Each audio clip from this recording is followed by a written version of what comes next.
All right, you want to give an introduction to the game or a countdown? Yeah, hello again, guys. Once again, I'm Tasselfoot. You can call me Tass. Hopefully, you are not sick of me because I will be here for the next hour and 25 minutes as we speed run through GRIS. Before I do any explanation really about the game, let's start the game and the run because there is about 3 minutes of cutscenes at the beginning, and I can talk through those. So we'll start down with counting down from 5, 4, 3, 2, 1, go. So GRIS is very different than Goose Game. GRIS is a games as art platformer. Maybe could be considered a walking simulator, but I think it has a little bit more depth and gameplay than what games are walking simulators. It was released in late 2018 by Nomada Studios and published by Devolver Digital. It has the beautiful watercolor artwork from Conrad Bizet and a soundtrack by Berlinist. Some interesting factoids about GRIS is that the developers are from Spain, and in Spanish the word gris means gray. Color plays a incredible role within the narrative of this game. And I will walk you guys through some of that as we go through this game. GRIS is a game about mourning and grief. Mourning with a U, not like the time of day where you eat breakfast.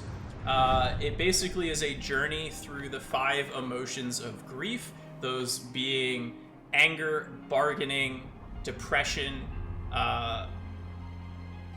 wait, no, I skipped the first one. Wow, I'm completely blanking on the first one of white. But the other ones are anger, bargaining, depression, and acceptance. It'll come to me, the first one. Those are represented by 5 colors. Those are denial. Thank you, chat. Yes, the first one is denial. I was just completely in denial over denial. So those 5 emotions of grief are represented by 5 colors. They're represented by white, red, green, blue, and yellow. And so then the fact that the character's name is GRIS, she's gray, she doesn't have her colors currently, it all kind of works together.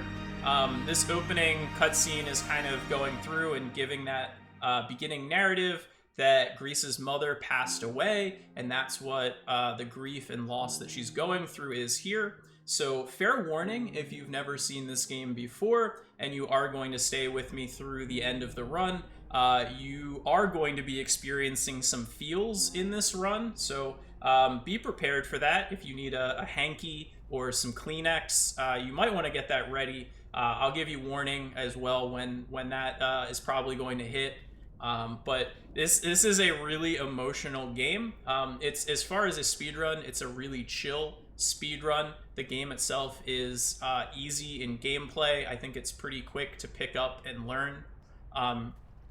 We are now in the white/denial portion of the game. It's very much a tutorial section, including even that opening cutscene. It's about 6.5 minutes long, whereas the other 4 main emotions are each about 15 minutes. And then there's some final stuff at the end. But we're getting our first ability right here. We're going to get 1 ability in each of the areas. And that's the ability to run and jump. So we are going to bunny hop throughout the entirety of the run. Bunny hopping saves 3%. It's 3% faster than walking. And that's walking on flat ground. GRIS walks slower when going up hills. However, if she's in the air, she is still going at that same speed. So especially on an incline like this, it is very much worthwhile to jump around it. It actually saves about 5 minutes throughout the entirety of the run. I did, for whatever reason, one time an only necessary jump run, and it was terrible because not only was it slow, but I missed like tons of cycles. Anyway, don't do that. It is not fun. So again, this is kind of just our tutorial section. It takes us through the basics of the game.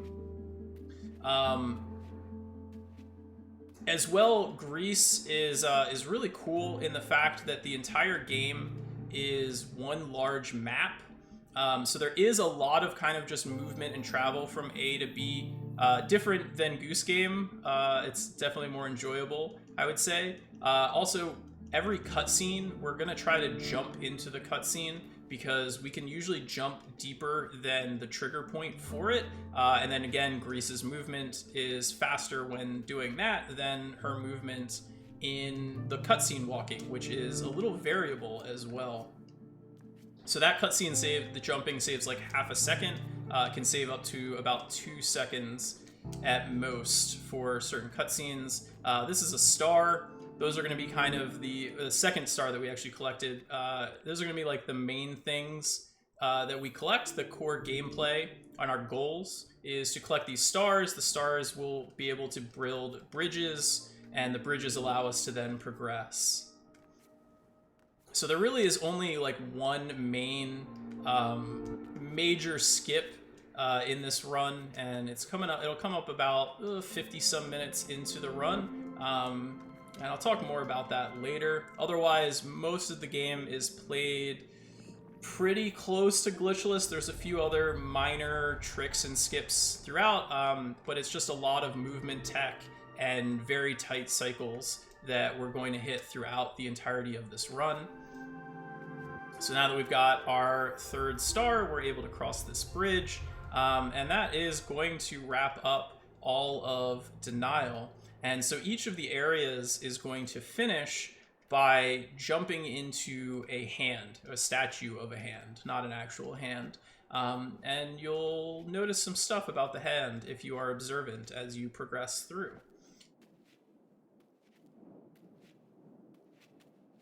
And so that's the cutscene right there that can save save or lose 2 seconds, depending upon how you do your jumping.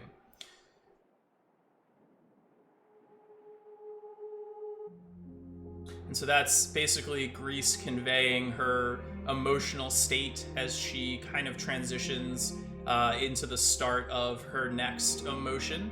And we can see all of our reds for anger kind of getting into the watercolor of the environment. And then after we wind up in a hand, we come back to a central hub. And we're going to deposit our stars into the sky, because we don't get to take our stars into subsequent areas. So if we can buffer and time our jumps correctly, we kind of just like almost float up the stairs, and it's pretty satisfying movement when you kind of get that timing down. And this is that essential area that we return to, and that fully completes the white area of the game. For whatever reason, the stars movement up here into the heavens is actually RNG. I don't know why, but the developers programmed the movement of those stars to be random, and therefore you can like gain or lose up to a second at every single one of those cutscenes. There's about 8 to 10 seconds of total RNG in this game. You may have noticed a tiny little like glitch-like movement right there. That's called a zip. Basically, I jumped, and as I was moving through the air, Grease's neck bisected a object on an angle. And you know, nobody really likes having their neck bisected by something, and so the game basically just tries to push Grease forward out of that state of having an object passing through her neck, and so that's a good zip where it's angled downward and we can take advantage and have it just push us a few frames forward. There are also some places where you can accidentally get bad zips, and we try to avoid the bad zip. But there are definitely going to be another 5 or so places throughout the run where we're going to try to line up and get some little zips.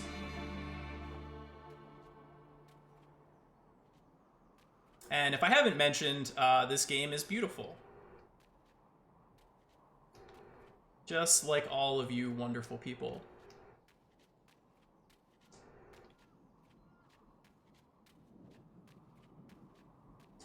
So, and this wouldn't, you know, it wouldn't be truly an indie piece of art and work if the game's logo didn't appear 10 minutes into the experience.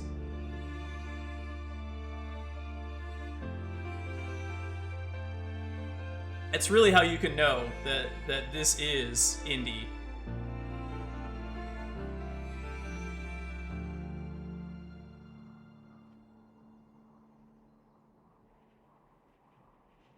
So we are now like kind of done with the long cutscenes and kind of the introduction portion of the game, and we start getting into the meat over the next hour of the run.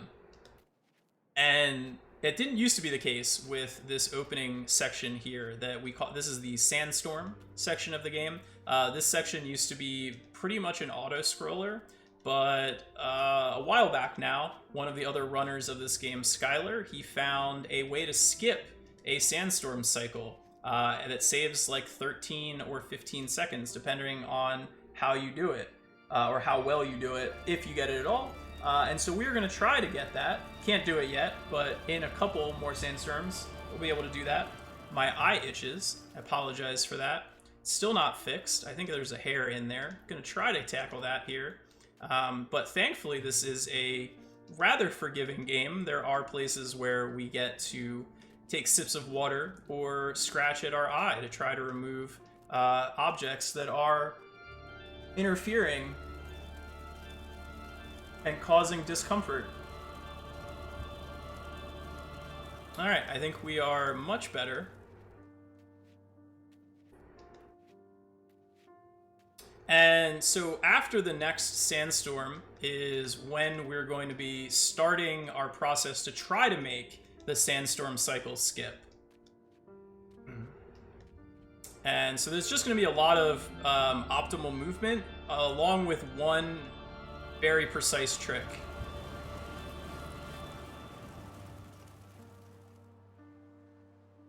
So you also can take advantage of momentum in this game. It's one of the movement techs like that. Jumping off of the end of slopes preserves the momentum from the slope, and you just jump farther, faster. And so try to do that pretty much everywhere in the game that has GRIS sliding automatically on a slope. So our movement's good so far, and we're coming up to the Skylar Shimmy, which is going to be a series of 3 very precise jumps and sequences of movement so that we don't get rolled up and stopped in our Sandstorm, and hopefully we're going to get pushed back really far. 1, 2, 3. Nice. So that was really good. We are in line to get the full Sandstorm skip. Still not out of the woods, but that was the hard part. Basically, if you are not holding the right button when you land on the ground into a Sandstorm, you will instantly get rolled up the frame that you land on the ground. But you want to be moving left to get that extra distance that the Sandstorm will push you on that cycle. So you have to like hold right, land, jump, move left, then hold right again before you land. And you have to repeat that 3. You can do it, if you do it twice, you can get a partial skip, but you need to do it 3 times like I just did if you want to potentially get the full skip. And so then we still need to jump out of this giant rock creature. And then when we jump out, that is the Sandstorm cycle that we are going to skip. So normally, if you don't do all that extra movement, you can't exit the giant rock creature right here. There's going to be another Sandstorm that plays, but because we were super, super fast and we did that cool trick, we get to skip that cycle. Hooray. And we're coming up on our first power-up. Or I guess it's technically our second power-up, but it's really like the first power-up. I don't really count the ability to run and jump as a power-up. Some people do, but to me, this is the first power-up that you get. And since we are in anger, we get an angry power-up, an angry ability.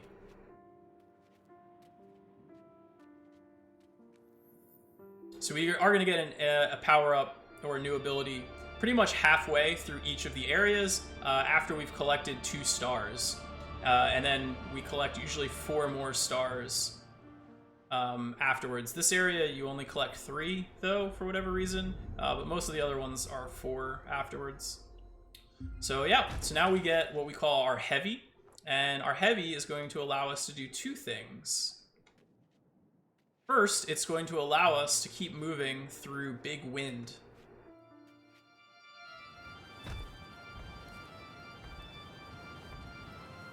Thick grease.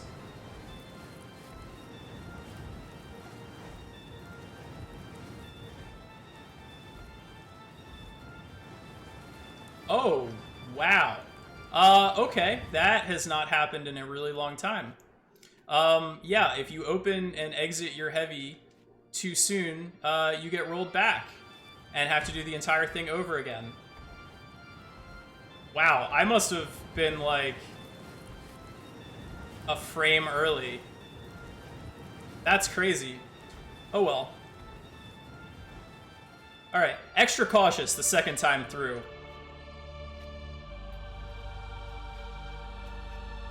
So now we have this like badass temple that we get to bop our way through, and we get taught how to use the second of our heavy powers, and that's how to break stuff. Thick grease breaks stuff good.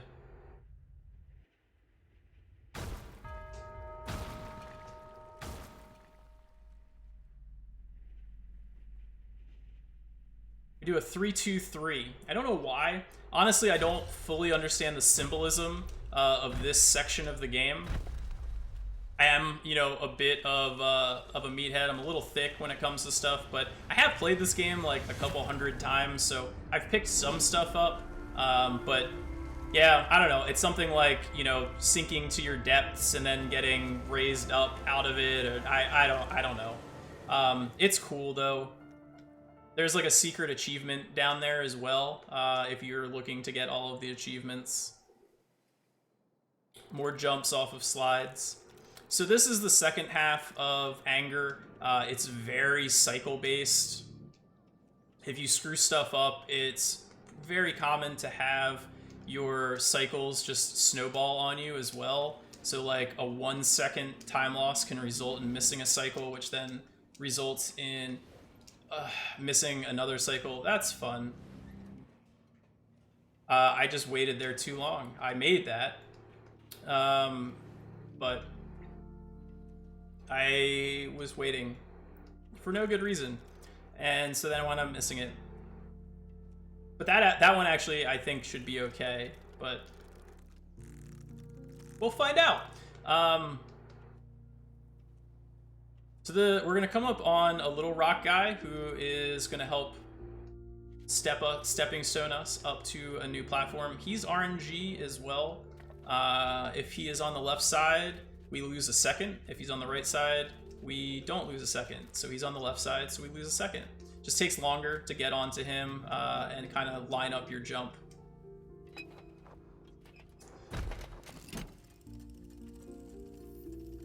I have not been playing much GRIS recently, so I am a little rusty, which is leading towards some small mistakes that are just more frustrating to me than probably they are to you guys. More ways of just kind of showing off things that we can do with our heavy mechanic.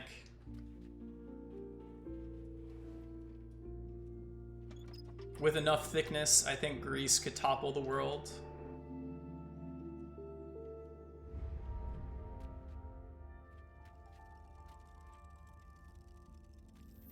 So we have to wait here, no matter what. Can't ever make that cycle.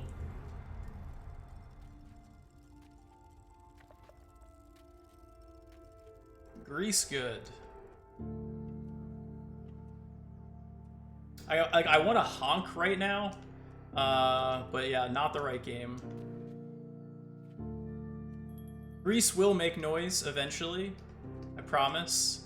And her noise is a little sweeter than Goose's. So there is cool tech that I'm going to try to do right here. Nope, didn't get it.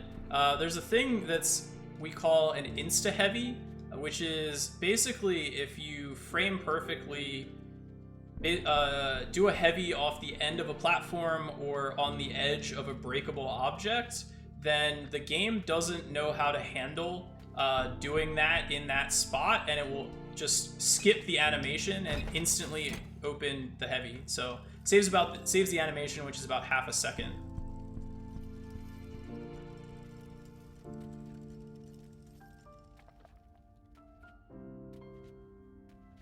So there'll be a few places where I'll try to do insta-heavies throughout the run.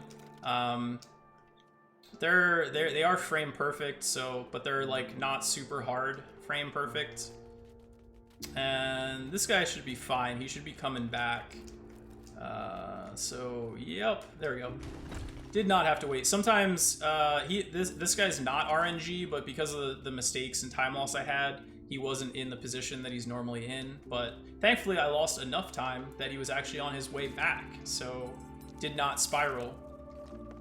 That's usually the place where your time loss spirals, because there's another cycle that we're gonna hit in a couple of minutes, and if we have to wait there, then we probably miss that next cycle, and so it winds up spiraling.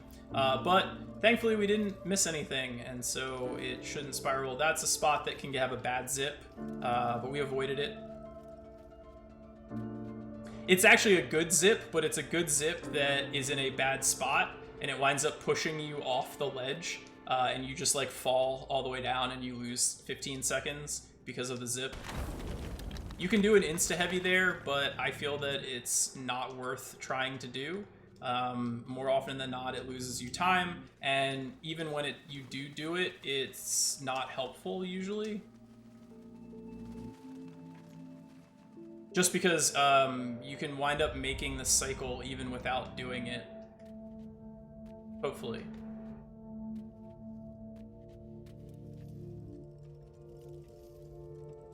Oh!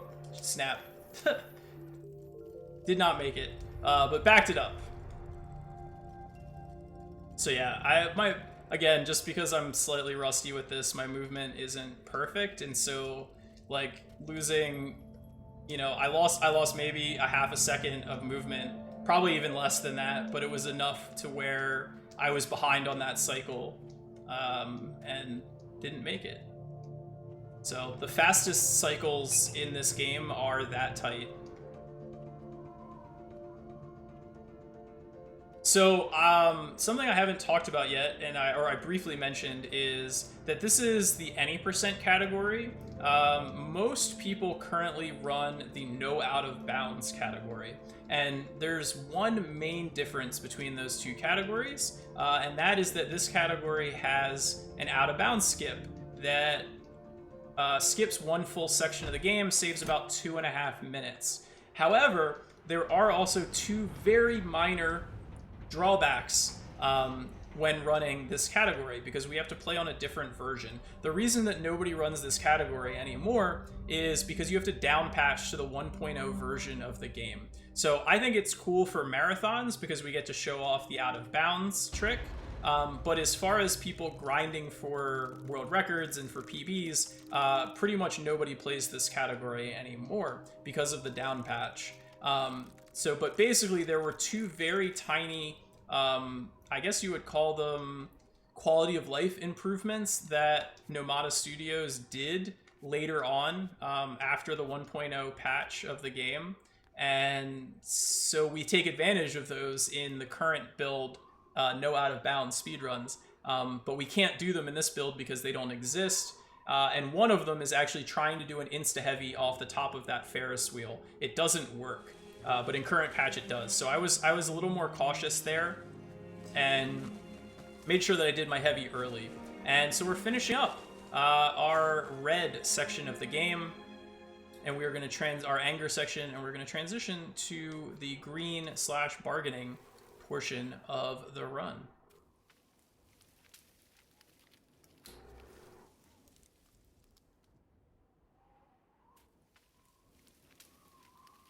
So there are a lot of places in this run where GRIS is free falling, and GRIS falls straight down faster when in a heavy state than when just free falling normally.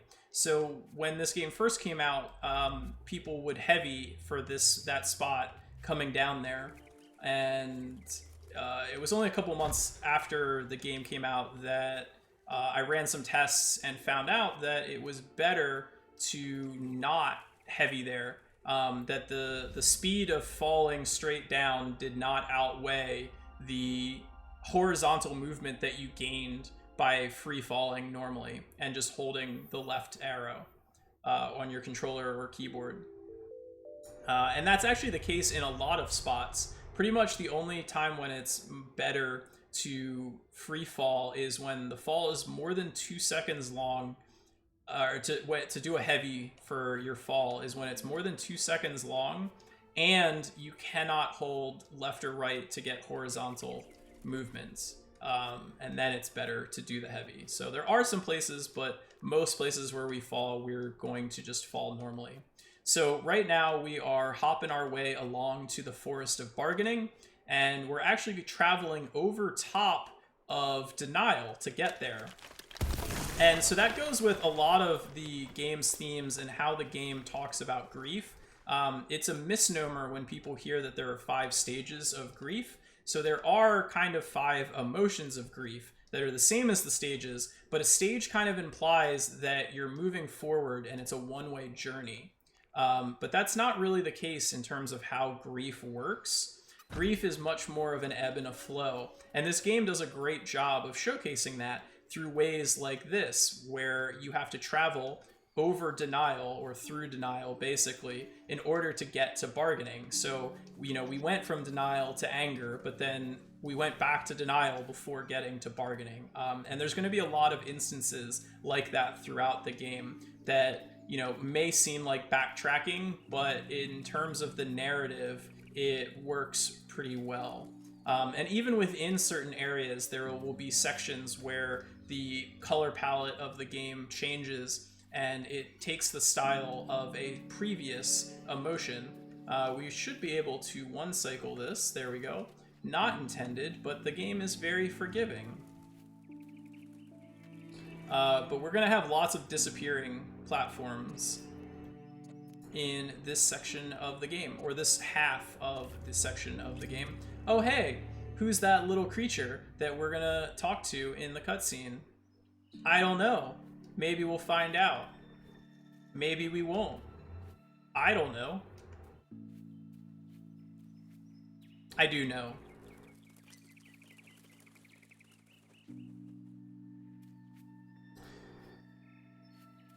So this section, the first half of bargaining, is really consistent. There aren't really any hard tricks or cycles that we do.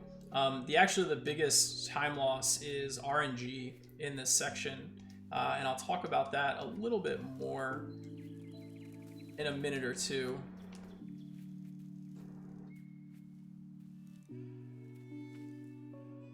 For now, we'll just keep jumping off of triangles.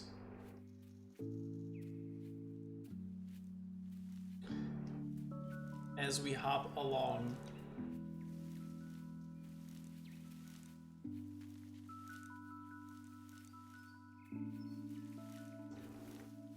You can go too fast on this cycle right there and wind up jumping onto that triangle, but the triangle hasn't been formed yet, and then you fall down and go through.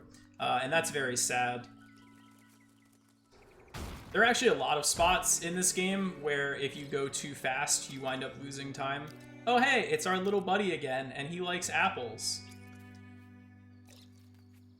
Oh, now he's following us. So none of the creatures or NPCs in this game have names. However, we have dubbed this little guy Macaroni. because he's not on screen right now, but when he gets back on screen and you take a look at him, you'll notice that he's got 4 feathers in his head. And if you're familiar with the old song Yankee Doodle, you'll know that he stuck a feather in his cap and he called it macaroni. And that means that it was really cool. And so I thought that this little dude having 4 feathers in his hat, that was pretty cool. So I thought that was pretty macaroni. And so the game calls this bargaining. Personally, I call it bribery. We give macaroni apples. Macaroni opens doors for us.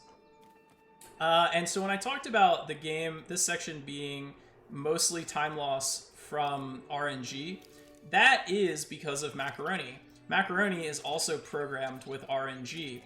Anytime macaroni takes an apple, be it or an action, be it take an apple or open a door, macaroni can either instantly open that door, or macaroni can, think about all the apples that he has to eat and all of like the lady macaronis that he's got. Actually, I don't know that macaroni's male. Macaroni could be female. Macaroni could be non-gendered. I don't know. Macaroni is their own creature. But anyway, who knows? Macaroni can just take its sweet time, their sweet time, and just wait a second. And so macaroni does like 8 different actions throughout this sequence. So you can have anywhere from 0 to 8 seconds of time loss based purely on RNG. And so that's super fun. I say sarcastically. But it is macaroni is adorable, so like it's hard to be too upset with macaroni. There's another zip that we lined up.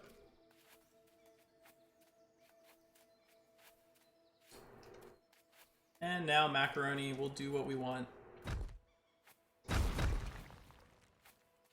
Destructive, just like us.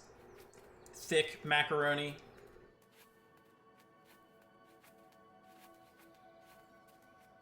Would that be like ziti? Would that be a thick macaroni? I don't know. My pasta game is not strong.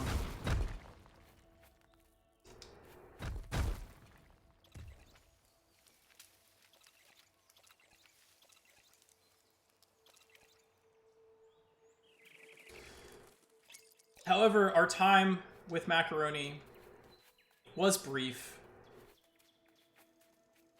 We are going to be saying goodbye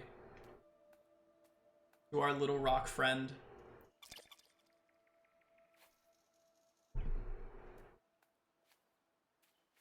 So everybody say goodbye to macaroni.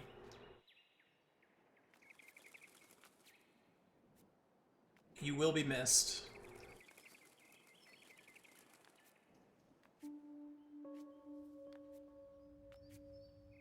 So all of that was just travel to get us to the area where we can collect our 2 stars and get our power up.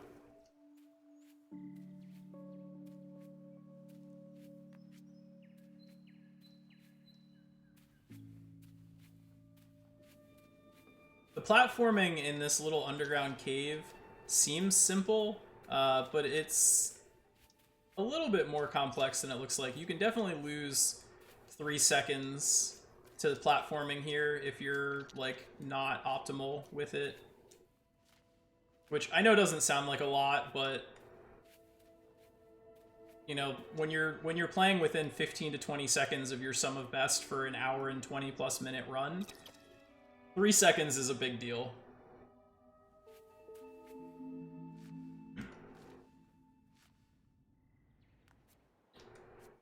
Okay, now for real, say goodbye to macaroni.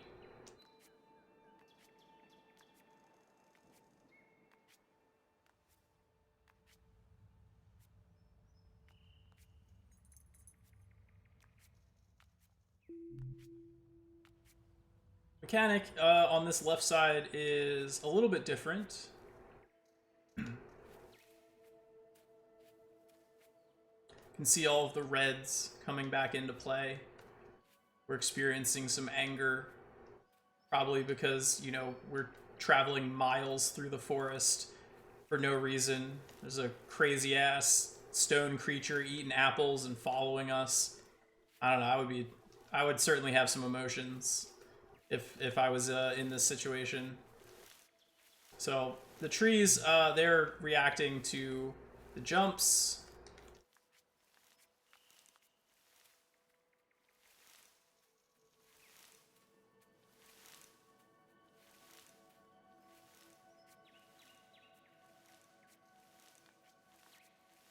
Make sure we time everything correctly. No, don't jump there. Wow. Like I said, I'm rusty. Muscle memory, always jump, kicking in.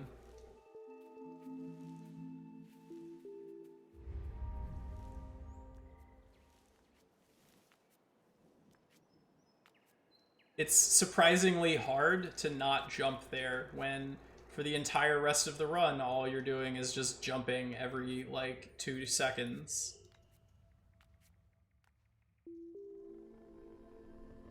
But we're about to get our second power-up. And this is going to be our ability to glide, which is pretty much a double jump. So some interesting properties of the glide is that you move 3% faster in your single jump, but you do not move 3% faster in your glide state. So we try to glide as little as possible. It is definitely mandatory in a lot of places, and it is even beneficial in some places, but in basic movement, we try not to glide. It means we can no longer buffer our jump inputs, because that would result in accidental double jumping. Going upstairs is an interesting case where it's basically identical time-wise to either single jump or double jump. My personal preference is to double jump upstairs. This game has lots of staircases. I'm sure that is also symbolism, but again, I don't fully understand what it means. These birds are RNG. We got the typical bad RNG there, having to wait. But we're gonna do a cool trick here. Nope, no, we're not gonna do a cool trick there because I screwed it up. Alright, well, we're still gonna try for it. Might screw this up. Alright, well, we got the first half. So that's called just fast trees. If I hadn't screwed the first part up, we'd be able to do double fast trees here. Instead, we're not gonna make the double fast trees, and so I am just going to do that, which is the backup and the casual method of doing those top trees. Loses like 3 seconds, so not a huge time loss, but double fast trees is cool. Showing off the bird mechanic that basically just propels you forward. Also with the glide, we can now jump cancel like that right there. We'll do that a lot throughout the run. Pretty much everywhere we use the birds, we're gonna jump cancel out of them. Did you know that this game actually has bosses? We're coming up. Whew, almost didn't make that. We're coming up on our first boss fight. This is the bird. The bird's the word. Bird is not happy. In fact, you might say that it is an angry bird. Bird likes to squawk.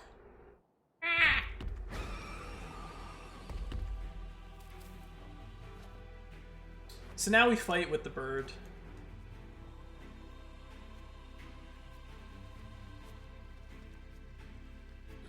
Bird's just gonna keep trying to keep us down. But it's not gonna work. Ain't never gonna keep me down. I get up again.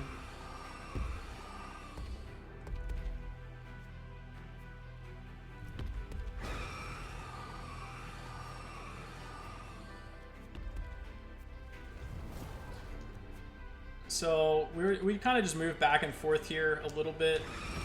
We do a jump cancel that saves a free falling animation right there. Just a couple of seconds of time save. I didn't talk about that at all, that at the beginning of the game, when GRIS falls from a large height, she just does basically like a pirouette animation to like save herself from taking damage. But we do a lot of things throughout the run to kind of prevent that animation from playing in various spots. So that was one of them. There was one earlier in one of the macaroni sections that I forgot to call out. It's gonna be a cool trick that's gonna come up on the next back and forth here as we move left. It's called bird blow. It's I don't know. I don't really know how it works, but it does most of the time. We mess with the bird. Yeah, so we get the bird to trigger twice, and then basically because it does that, it automatically triggers again when we reach that central platform, and so that saves 3 seconds. Normally, if you do it casually, you float across, and then you have to wait for a little bit for the bird to get angry again, and send you across the second half of that. So it's pretty precise on the timing, but I think you can get it down really consistent with just some practice and muscle memory. Hey, bird's happy. We're cool now. We're flying through the sky. Uh-oh. Well, that didn't last very long. Bird does not like loud noises.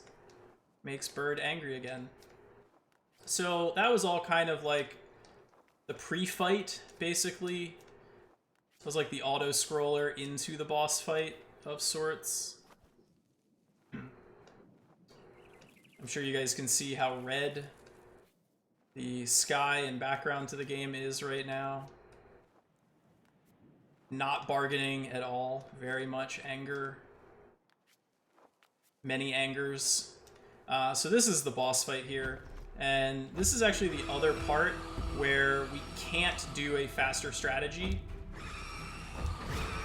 We have to do a slower strategy. So that's a faster than casual way of doing that bottom part of the bird fight. But on the top half, we're going to do a slow thing because the fast thing just doesn't work. So basically, like all of that is really slow, and in current build of GRIS, you can do that top part a lot faster.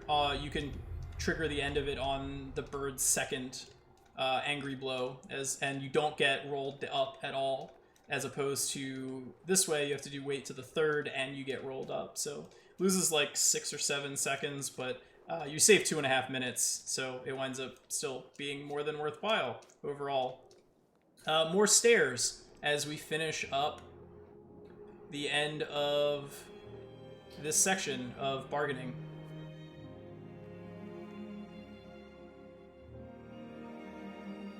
So I don't know if you guys were paying attention to the hand statues that I called out right at the beginning of the run, but the statue gets more and more complete at each area. First area was just a hand. Second area was a hand with an arm. And now it is like almost a full body, basically just missing the eyes and like the skull, top and the brain sort of stuff of the statue of our mother. It is healing. It is becoming more whole as we progress. So everything's become blue. We are now in our depression emotion. It's raining. So water stinks. Water is unpleasant. It is very slow. So we try to be in water for as little amount of time as possible. And when we go into water, we want to be gliding into water. I'm going to try to do a trick here as well. Hey, there we go. So that's the fast glide. It's a blind jump out of that free-falling tower. Saves about 1.5 seconds. You can miss it early or late. Miss it early, you basically just do your jump into the inside of the tower, and then fall and float out, and if you miss it late, you fall in the water. And both ways lose about 1.5 seconds. So we're backtracking again through bargaining, and now there's like these invisible blocks that we can now climb because rain. The little shallow puddles, those are fine. It's only like this water here, if we fell into it, where it would submerge us. It would be slow swimming through it, because we can't swim, actually. True story. GRIS can't swim. I can swim. I wish I could teach her how to swim so that she could go fast in water. Maybe one day.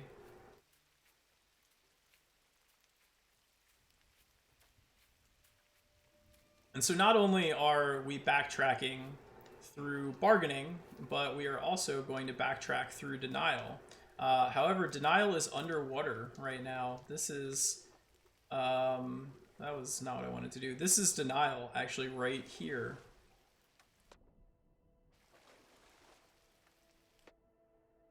So thankfully, we activated fast travel. Birds activate.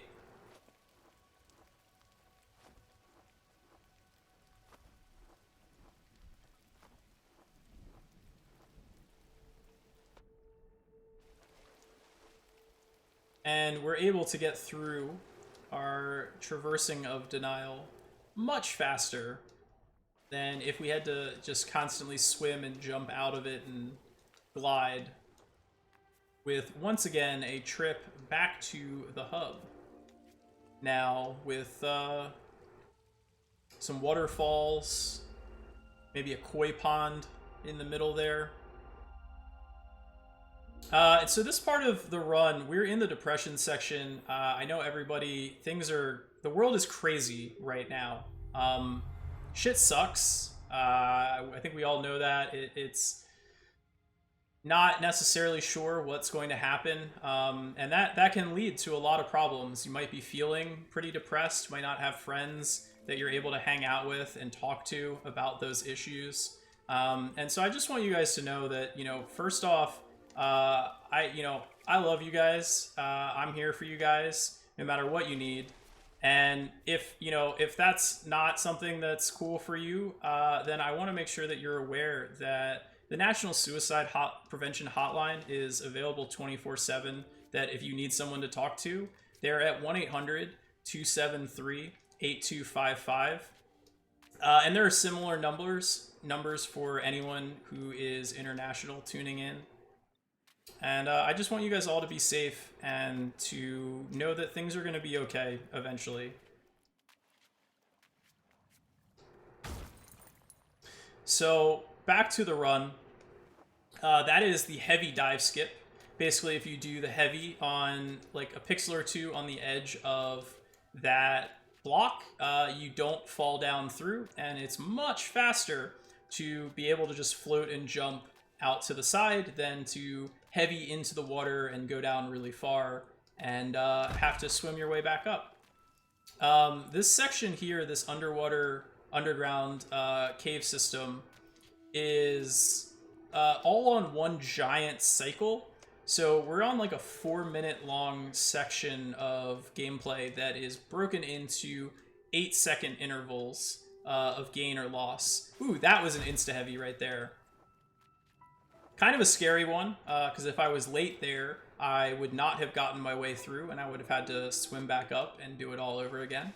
But it worked out. So if I do everything here absolutely flawlessly, like if I play within about a half a second of perfect for the entirety of these 4 minutes, hold on, this is beautiful. Take in the scenery on how beautiful this is here. Right, so if I play perfectly for 4 full minutes, I can make what's called fastest cycle. I've made it once ever, RTA.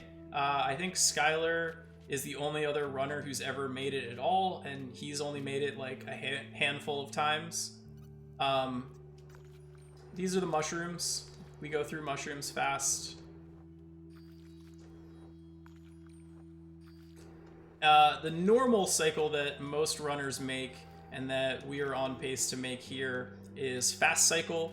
You effectively have, 8 seconds of forgiveness and mistakes to make and still make fast cycle.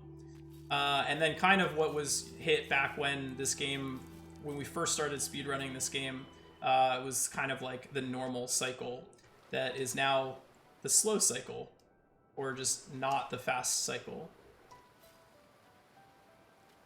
And so I assume in all runs that there's no way that I'm going to make fastest cycle just because I've made it once ever. So I am going to assume that we will make fast cycle, and that's going to be super fun. GRIS sometimes describes itself as a puzzle platformer. I don't think it is. I don't think there are really puzzles in this game. The things that are most puzzly in this game are coming up in the ice cavern here. Especially the right side of the ice cavern. If there was to be a puzzle in GRIS, it would be that. This is the ice cavern here. And so when we get to this left side, we're going to get frozen. And these are the cycles that we are 8-second locked into. And so, yeah.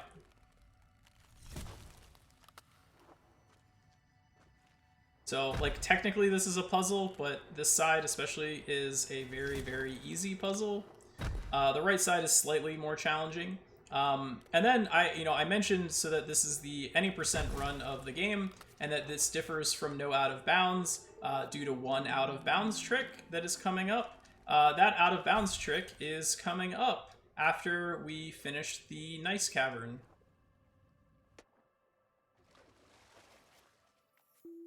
Which is going to happen as soon as we complete this right side. And so I'm going to do, or try to do, a 2-cycle right side. Casually would be a 3-cycle.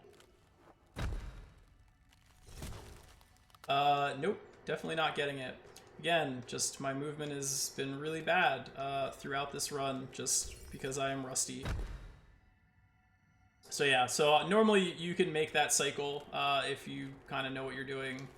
I just don't anymore, apparently. And then there is even a faster way of doing this, where you can basically just clip and glitch in and grab that star, but it's very, very precise, and it's time capped to do. So more often than not, it kind of loses time instead of saving time by missing it. All right, so we're gonna do an out of bounds clip here, because out of bounds is cool. Normally you would go down, because our power up is the ability to swim, and now we're really fast in the water. And so normally, nope, that's not the spot. That looks like the spot. So normally, like, they would go through and there's this really fun underwater section. It's actually my favorite section of the game. All right, that should have worked. I don't know why it didn't. I'm just gonna try it again over here. When it doesn't work first try, it can sometimes be finicky. Maybe this will work. Nope. Cool. We're now in this part of the run. All right, maybe this. Hey, there we go. Okay. We're now out of bounds. It's another pixel perfect trick, but that was like the longest it's taken me to get that in a long time. I usually get it first try because it's a pretty easy lineup for still being a pixel perfect trick. The second part of this is also tricky. So we're just gonna float for a while, but I'm gonna stop talking because if I screw up this second part, I hard lock the game and I have to restart, and it puts us all the way back at the beginning, and I have to do all of this over again, and it loses 2 minutes. So I'm gonna try not to do that. And I have a very precise way of doing it, which requires me to kind of focus, and I'll explain how I did it afterwards, but I would like to execute it first.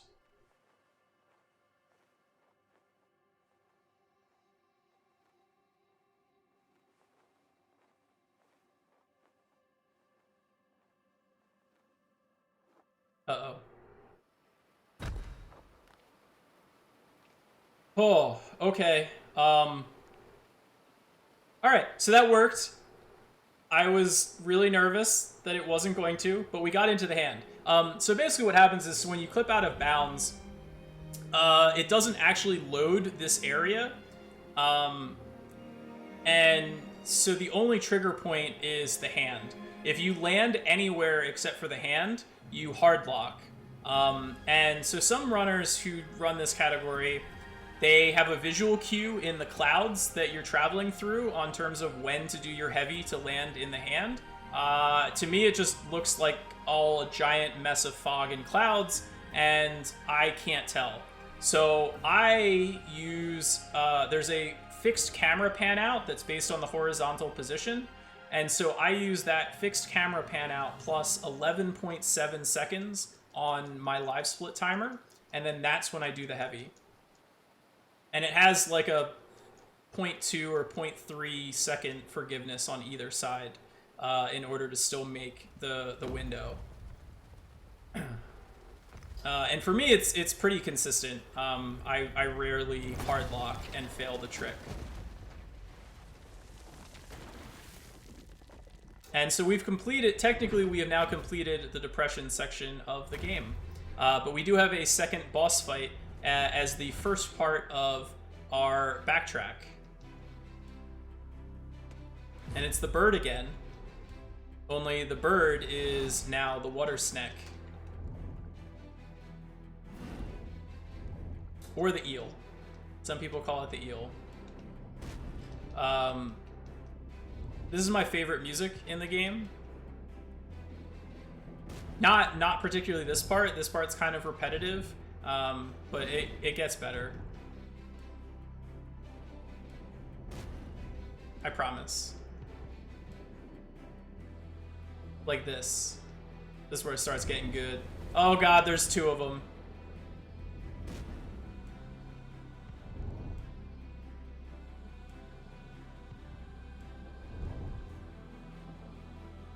And so this feels like an auto-scroller, but you can actually lose time here if you get bitten at the wrong way, or if you kind of screw up your mashing. Oh god, there's 100 of them now. They're little baby spermy eels. Coming to get me. But we're gonna swim through a shoe. This underground, if you're able to pan out and look at this whole underground dark tunnel as a whole, it kind of looks like a shoe.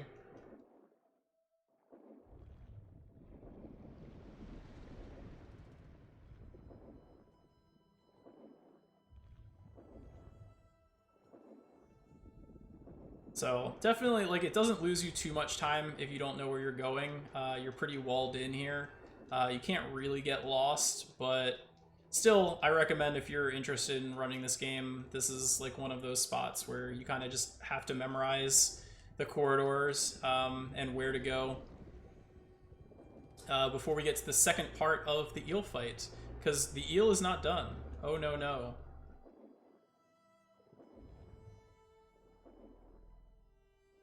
Jump scare.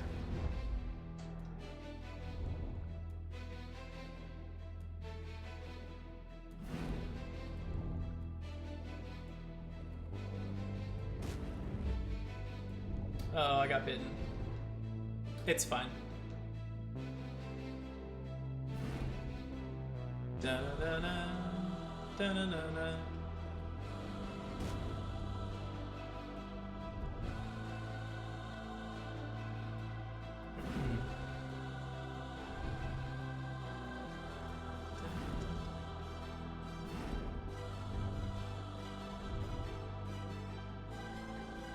Uh-oh. Oh god. Uh-oh. No. Ah! Turtle! Turtle saves the day again. Turtle, you're my hero, but the viewers don't know who you are because we skipped your section. Turtle, but you still saved all the children. 'Children, now I must go by. 'Cause we skipped your section. Turtle, but you still saved all the children. Now I must go by. 'Cause we skipped your section. Turtle, but you still saved all the children. Now I must go by. 'Cause we skipped your section. Turtle, but you still saved all the children. Now I must go by. That was Turtle. Turtle's awesome. Unfortunately, you guys didn't get to meet Turtle, except for there where he exploded the eel's head.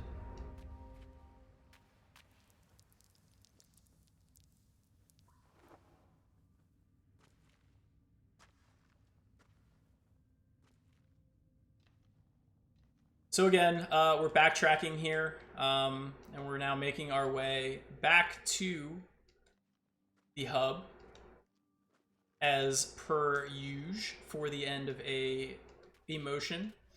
But again, we can already see the yellows coming in as we are now through the boss fight and transitioning into acceptance already. Hit the 1 hour mark here. Lost the sub hour. Darn.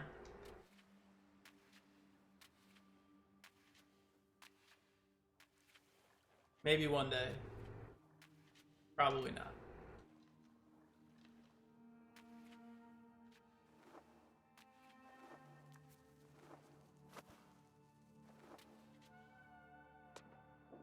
So yeah, so we didn't really get to show it off before, but swimming is now super fast. It's the fastest way to travel.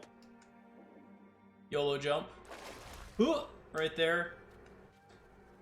Saves 1 second to skip that platform, but loses 15 if you screw it up. Man, my movement is bad.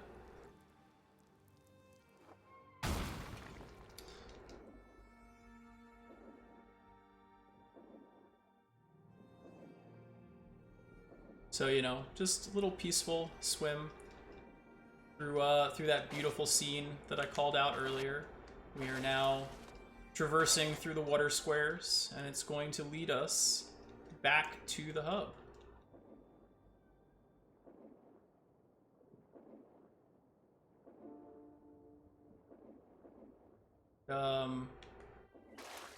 That was weird. Okay, sure.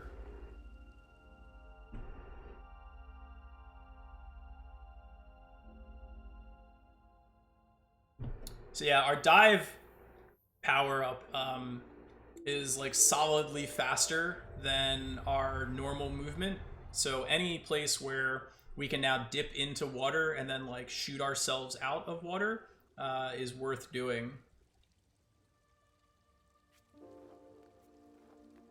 So a long time ago, like 40 minutes ago, I broke that pot, and that pot is now open for us to fly our way up here into the acceptance section of the game, the final section of the game, where once again we are greeted and inundated with stairs.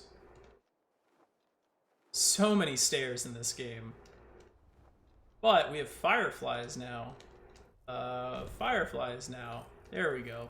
And they reveal the hidden path that we are to travel, which, once again, more stairs.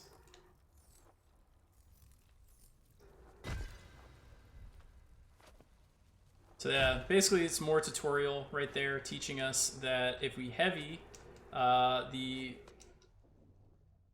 bugs will disappear. The fireflies. No music. Yellow birds. So yellow birds, they reveal stuff and they're time sensitive. But GRIS, again, is a very forgiving game, and therefore they have very forgiving timers, to the point where at no point are we ever going to be fearing for missing a timer. You can make lots of mistakes and still make those timers.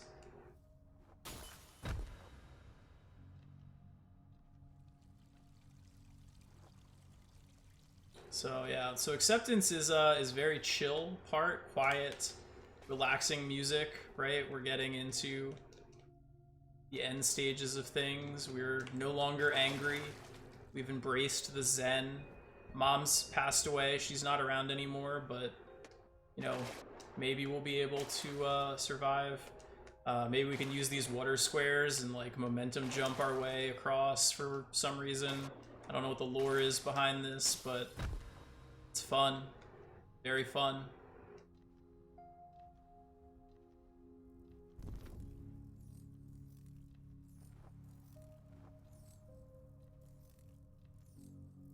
This is like right coming up is one of the few design choices in the game that I like hard disagree with.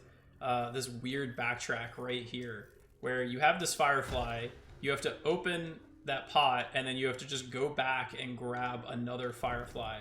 I just don't get it. It's very weird to me. I get it. It's nitpicky. It's small of an issue, but again, I've played this game so many times that I wind up nitpicking on the small stuff. But for the most part, like, I can't recommend playing this game enough. It's just such a beautiful experience. And, you know, if you're looking for a speedrun that is a little bit different than what you might have normally been playing, or you need something that is just a little bit counter to it, something that's going to be more relaxing than your normal speedrun, you know, this is a good choice.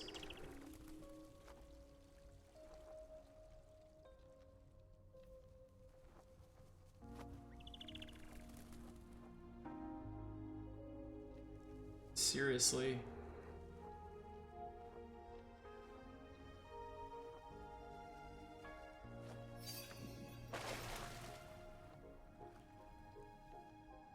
So this upside, yeah, we have upside down as well, but it's really not bad, the upside down. This is actually my favorite little segment of the game, this upside down section. It's super satisfying to nail the whole thing.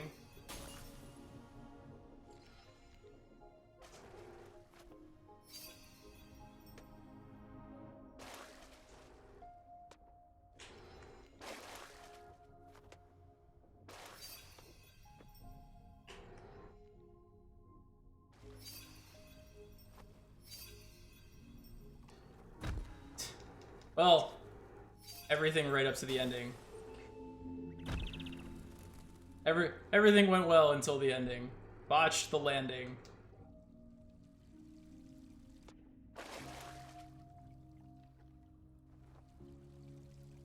So, one more star. This is also the only area of the game where you actually traverse and make your way through the same areas both before and after you get your power up.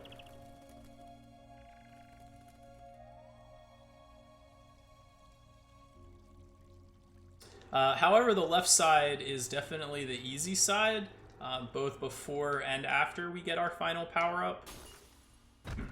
It's much easier. You know, there's no like challenging but rewarding upside down sequence on this side. There is upside down, but it's much easier. And then there's some stuff after we get our power up that I will talk about after we get our power up. But again, it's much harder on the right side than the left.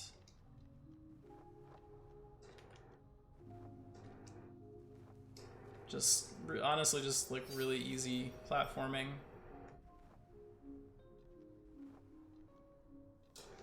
That we deal with.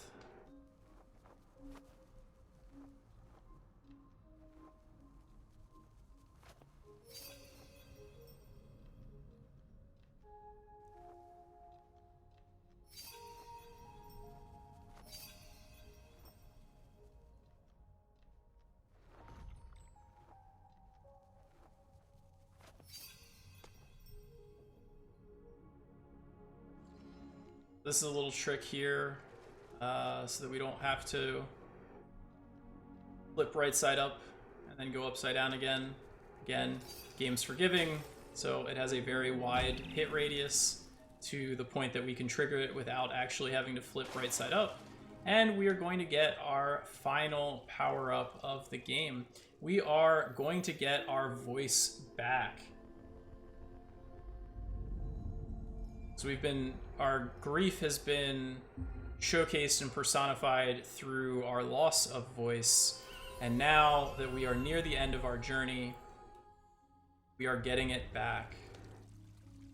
We have the ability to sing, and our voice, unlike the goose's honk, our voice, our ability to sing, it brings things to life.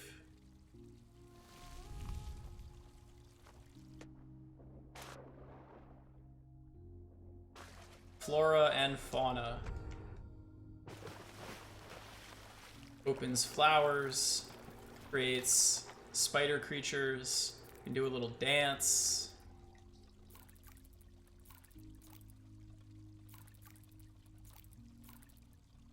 And so by far the hardest thing in this speedrun is coming up here. Most of this game, there's a couple of tricks that are a little bit challenging, but at the end of this hallway, we're going to get to what is known as Bug Room. And Bug Room casually is done in 2 cycles, and each cycle is like pretty long, 10 seconds to do a full cycle. And so it's pretty easy to skip the first cycle and do 1 cycle Bug Room. However, there is a way to do no cycle Bug Room, and no cycle Bug Room saves 23 seconds over 1 cycle because you don't have to activate the top bug. However, it is a double frame perfect trick. So that's 1 cycle. That's pretty easy. We'll try... Nope, so I went 1 pixel too far, so that loses 10 seconds. But we get to try it again. So I lean in so I can see my screen a little better. No, there's no way that's gonna work. So you actually have to do the first jump as a coyote jump. You have to actually walk 1 pixel off the ledge and then do your jump. And then after you flip over, you have to do another frame perfect jump in order to go straight to the opposite ledge over here, upside down. So unfortunately, did not get that. Did 2 attempts at it. This run's already kind of behind and not going super well, so I didn't want to spend any more time just trying to do attempts to show that trick off. But if you are curious to see it, the top 2 or 3 speedruns for both this category and the no out of bounds category do have this trick in them. And so you can see what no cycle looks like. But it's a really hard trick.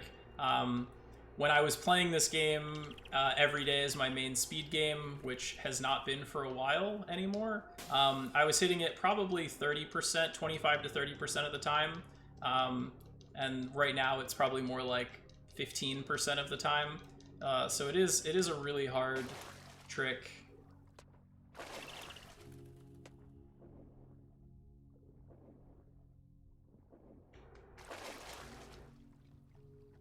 But we have one last area to go through, and as I mentioned, the left side is significantly easier.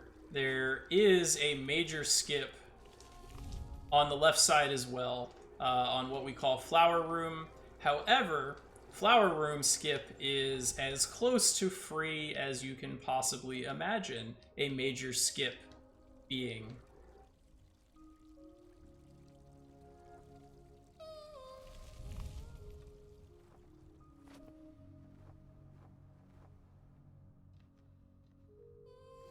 So this also is kind of a free trick. Doing your sing into cutscenes. Again, the game's kind of forgiving, so you don't walk off platforms. Instead, you end right on the edge pixel. So if we hold down our heavy button, we get a free insta-heavy.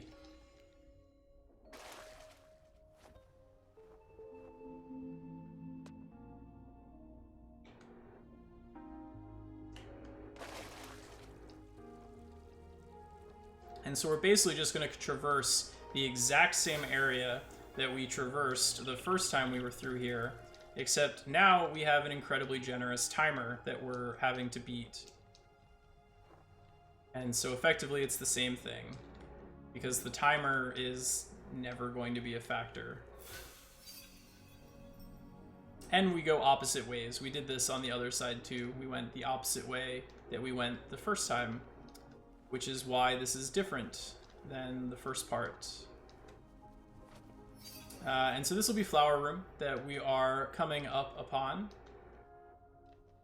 In order to do the Flower Room skip, all you have to do is mash, and not even like a super fast mash, like a Wind Waker type mash. Nope. Literally, that was it. I hit the wrong button. That was it. That was all you had to do. Very basic, easy mash. And it's almost like the devs didn't know you could jump cancel in this game. Or they just didn't care, is a distinct possibility. That they figured most people wouldn't do that. And they would just have it be a casual experience and have to open the flowers up.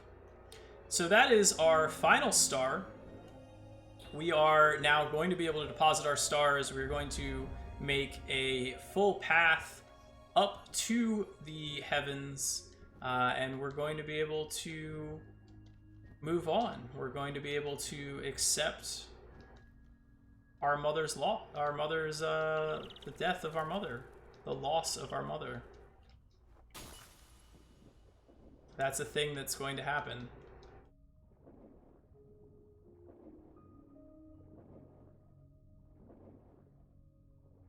After we just, do a little bit more swimming. Because it's important to get that exercise in.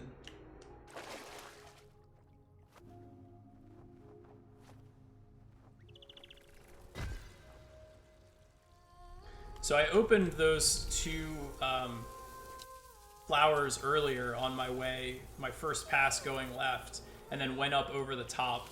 That winds up losing half a second versus dipping through the water and going out to the side. But because we have both of them opened previously, or in that process, it winds up saving a second on this pass going through, or a second and a half this way through. So it saves a second overall on that route. And this is also the only spot where we don't deposit our stars back at the hub. We continue moving up.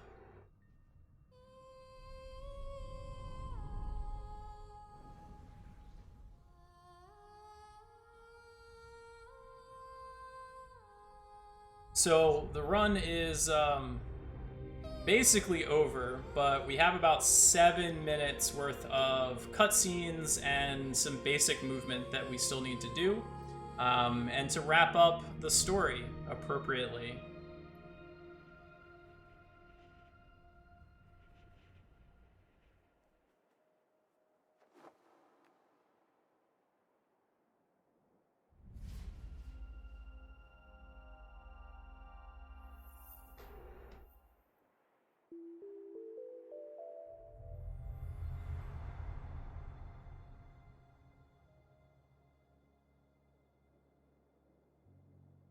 So yeah, all of our stars collected.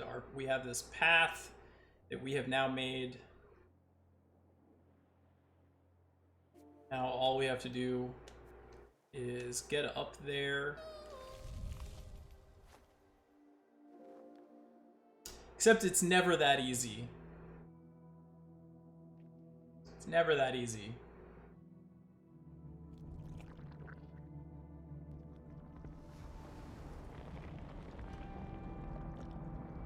Uh-oh.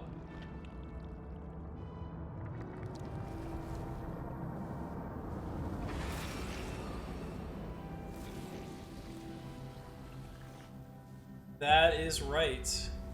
The bird, the eel, they were us all along.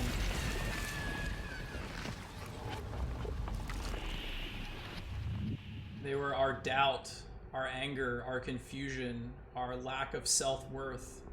All of those negativity, emotions, and feelings were the bosses.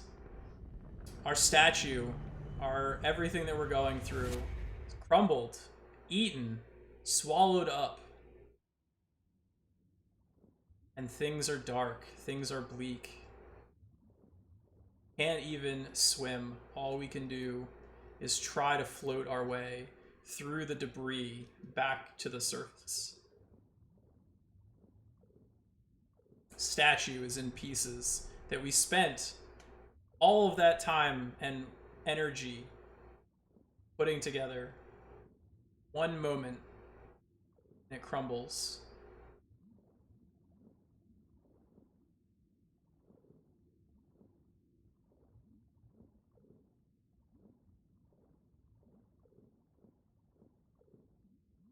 We're almost there.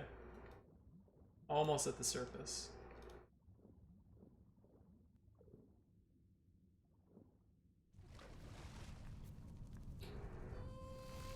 Bye, Mom. Have to press B to pay respects.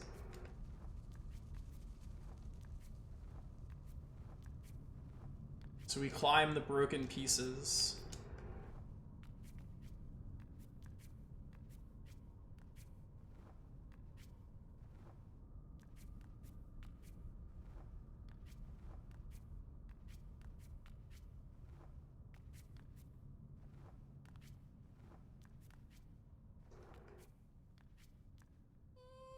We sing them back together to make things whole again. I'm not gonna say anything here. You guys just enjoy this cutscene.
So I hope everyone has had a good cry,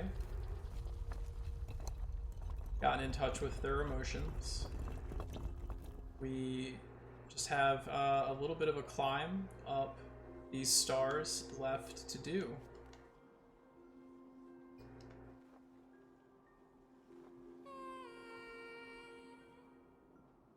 So, and time will be coming up when the screen fades to black.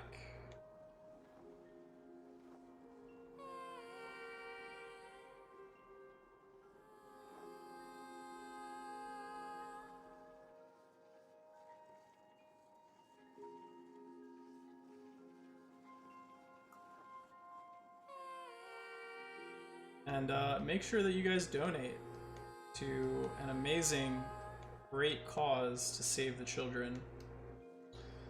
So time's coming up in like 3 seconds. 2, 1, time. That was GRIS, and before that was Goose.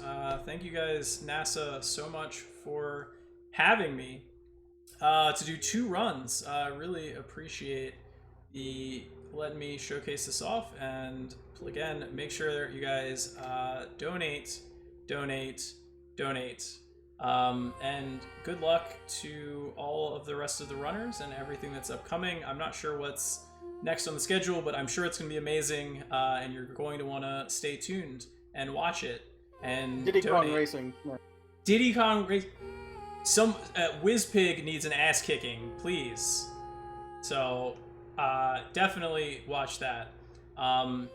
If you enjoyed Goose and GRIS and you're interested in running them, please check out the pages on Speedrun. Both games have active Discords.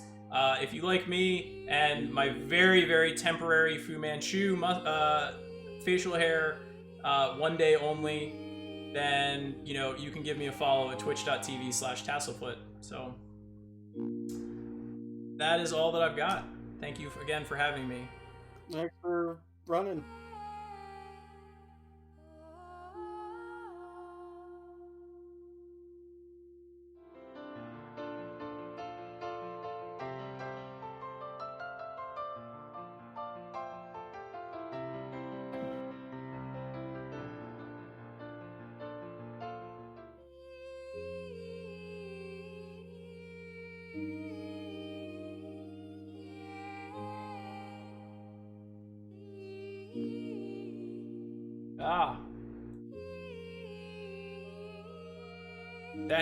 That had gone away. Enjoy my desktop.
Are you good?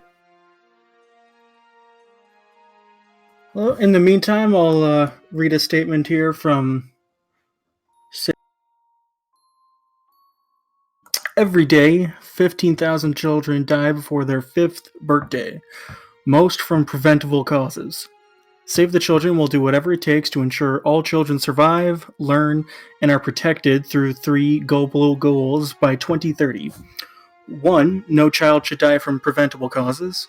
2. All children should have access to quality basic education. And 3. No child should be a victim of violence.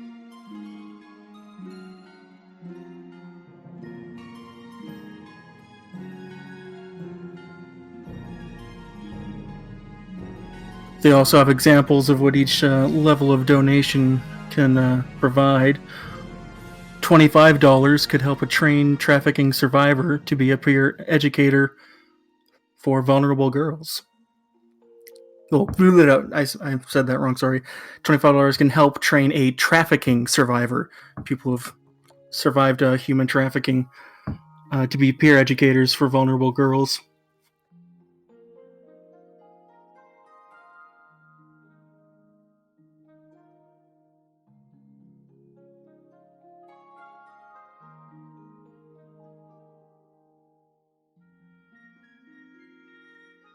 For the U.S., there's also $30 can stock early childhood programs in the U.S. with markers, crayons, puzzles, construction papers, books, providing children with tools they need to start strong. So the Save the Children works like international, in the U.S. and internationally. They, wherever there's kids that needs help, they'll.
Type exclamation mark play to get in on a marbles run.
Goodness.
Cool. So, I'm Nagleria. Unfortunately, one of my runners couldn't make it, so I'll doing a replacement run instead. F-Zero GX, all tracks, time attack, tutorial. Since Diddy Kong Racing was around 2 hours, all tracks and time attack, it's like 1 hour and 10. So what I'll do is I'll go through each track and I'll explain shit of how to. Oh, let me see here. I know just what to do for a webcam.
Childhood should be a time when our nation's youngest citizens build their foundation to develop to their full potential.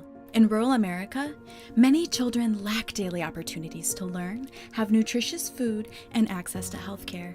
And these challenges are now magnified by the effects of the coronavirus pandemic. As part of its annual childhood report, Save the Children has created the first ever ranking of U.S. counties, highlighting how well they protect and provide for children. In McDowell County, West Virginia, families are isolated and without resources, struggling to provide kids the childhoods they deserve.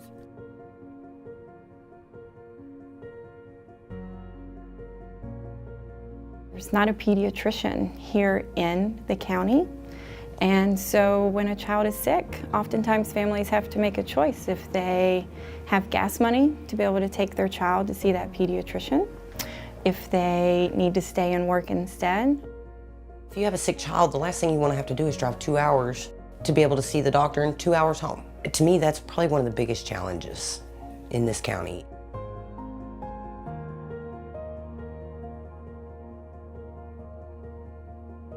We worry about her than we do ourselves. We make sure she gets fed before we do. Our early childhood coordinator that we have here in McDowell County also work directly with the families to connect them with community resources. Sometimes it's church across the road, they give out food. When they give out food, I go right over and get a box. Where a child is born or where they grow up shouldn't determine their future. To make things better for children and for our shared future, we must all come together. Save the Children provides early childhood education services in communities across the country that seek to address children's social and emotional growth as well as improve their educational achievement. Compassionate individuals like you can make a difference by supporting our efforts to help our nation's most marginalized children. If somebody doesn't see that these children are struggling and pick them up and give them the assistance or be a good role model for them, then they aren't going to be left behind.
Hello?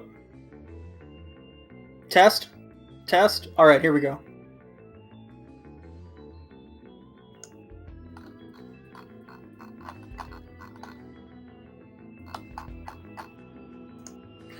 Alright, hello. I'm Nigleria. Unfortunately, Trident and Tail couldn't make it. I'll be doing a run of, a tutorial of All Tracks Time Attack and F-Zero GX to replace that.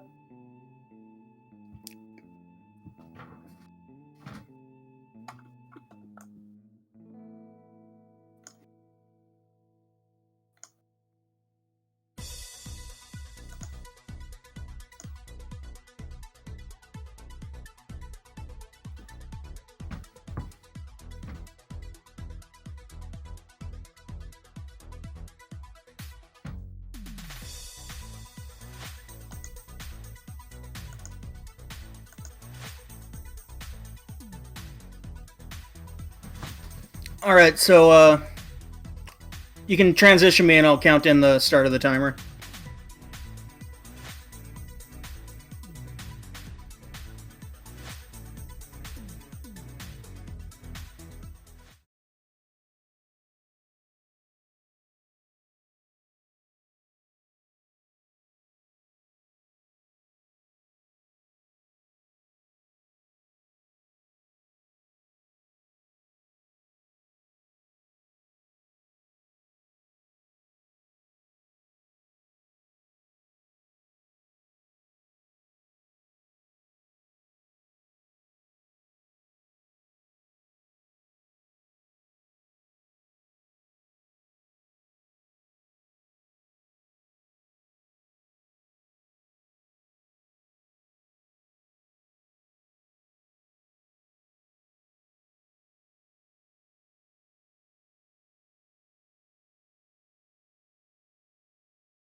Unstoppable.